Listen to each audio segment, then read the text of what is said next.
Congressman Sam Graves of Missouri and Congresswoman Lynn Jenkins of Kansas toured 5 towns along the Missouri River that are threatened with flooding. And the message was very clear from each of the communities. This flooding is going to cost money and cause big problems. Fox 4's Meredith Haynes starts the tour in Elwood, Kansas.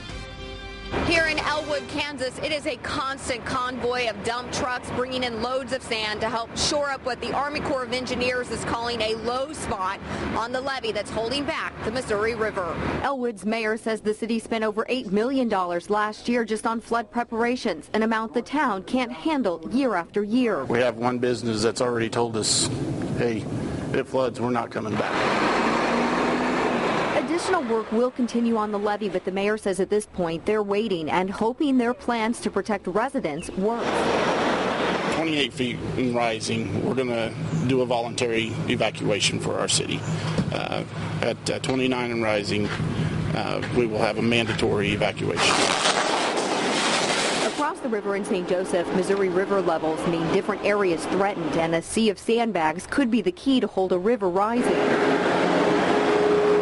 250,000 is the goal of sandbags that we need for St. Joseph and Buchanan County. I'm hopeful to have that met by Monday, and as of 9 o'clock this morning, we were at 140,000.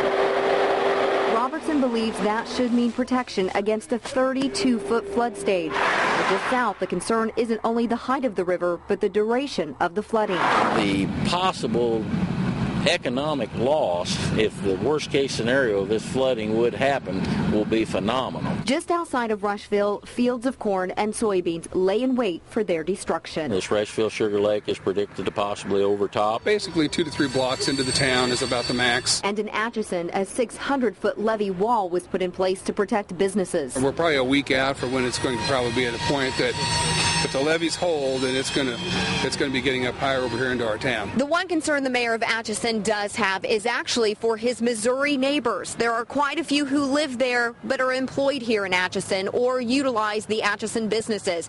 Once those floodwaters hit, even though the bridge looks high, access will be cut off. Meredith Haynes, Fox 4 News, working for you in Atchison, Kansas. All right, Meredith, thanks. Congressman Graves also visiting Parkville on his tour of the Missouri River.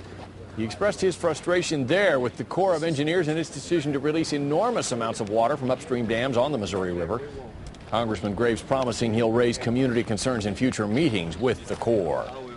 Well, this is what we know tonight about the impending flooding. The Army Corps of Engineers set to open Gavin's Point Dam in South Dakota June 15th. The high water is expected to hit Parkville's English Landing on the 18th or 19th. And they're saying it could take up to 6 weeks for the waters to recede.